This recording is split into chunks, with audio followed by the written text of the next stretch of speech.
নমস্কার। আজ আমরা শুনব শ্রীমদ্ভগবদ্গীতার সেই 18টি মহান উপদেশ, যা জীবনের প্রতিটি সমস্যার এক একটি নিরাময়।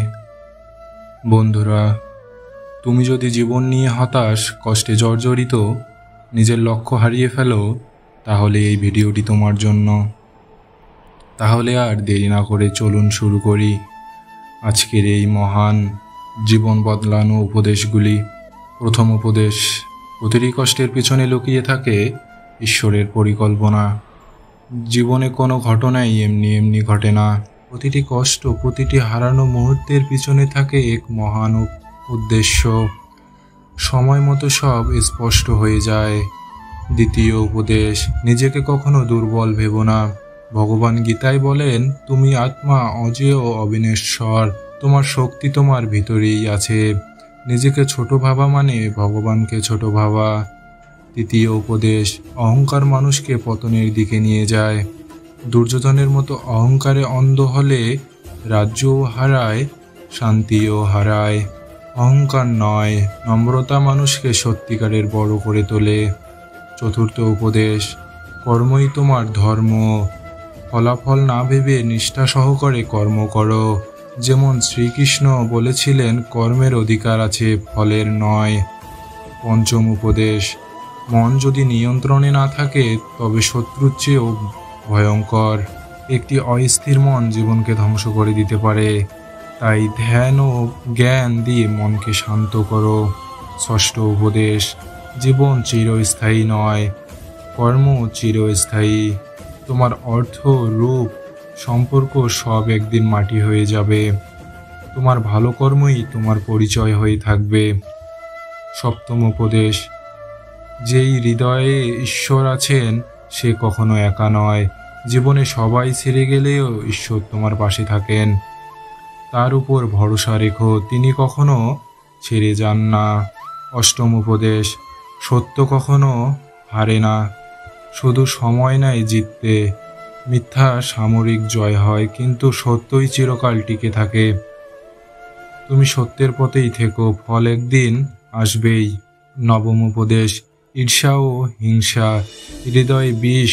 অন্যের সফলতা দেখে হিংসা নয়, অনুপ্রেরণা নাও, তাহলেই নিজের পথ তৈরি হবে। দশম উপদেশ: আত্মবিশ্বাসই তোমার সব থেকে বড় অস্ত্র। ভগবান বলেছিলেন, যে নিজেকে বিশ্বাস করে সে আমার দৃষ্টিতে শ্রেষ্ঠ। নিজের উপর বিশ্বাস রাখো, তুমি পারবেই। একাদশ উপদেশ: সৎসঙ্গ জীবন বদলে দেয়। যেমন অর্জুন কৃষ্ণের সঙ্গ পেয়ে জ্ঞান লাভ করে বিজয়ী হয়েছিলেন, তেমনি তোমার জীবনেও সঠিক মানুষকে বেছে নাও। দ্বাদশ উপদেশ: কেউ তোমার ভালোবাসার যোগ্য না হলে নিজেকে অপমান করো না। ভালোবাসা একতরফা নয়, নিজের আত্মসম্মান বজায় রেখো, সেটাই প্রকৃত ভালোবাসা। ত্রয়োদশ উপদেশ: সময়ই জীবনের শ্রেষ্ঠ শিক্ষক। ভগবান কাউকে শান্তি দেন না, সময়ই মানুষকে শেখায়। তাই ধৈর্য ধরো, সময় সব ঠিক করে দেবে। চতুর্দশ উপদেশ: ক্ষমা মহান, কিন্তু সীমাহীন ক্ষমা আত্মবিনাশের পথ। কৃষ্ণ পাণ্ডবদের বলেছিলেন, ক্ষমা করতে শেখো, তবে প্রয়োজন মতো প্রতিরোধ করতেও শেখো। পঞ্চদশ উপদেশ: প্রত্যেক প্রতিকূলতার মধ্য থাকে সুযোগ। যে কষ্ট তোমাকে দিয়েছে সেই কষ্টেই একদিন তোমাকে গড়বে।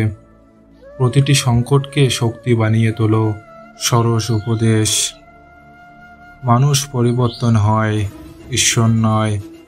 পরিবার, বন্ধু, সমাজ সবই বদলাতে পারে, শুধু ভগবানই আছেন যিনি কখনো বদলান না। সপ্তদশ উপদেশ: জীবনে সুখ খোঁজার চেয়ে অর্থপূর্ণ হওয়া বেশি জরুরি। সুখ ঘনস্থায়ী, কিন্তু অর্থপূর্ণ জীবন চিরকাল শান্তি দেয়। নিজের অস্তিত্বকে সত্যিকারের কিছুতে উৎসর্গ করো। অষ্টাদশ উপদেশ: জীবনে এক যুদ্ধ, তুমি যদি না লড়ো হার নিশ্চিত। জীবন মানেই যুদ্ধ, কখনো অন্যায়ের বিরুদ্ধে, কখনো নিজের দুর্বলতার বিরুদ্ধে।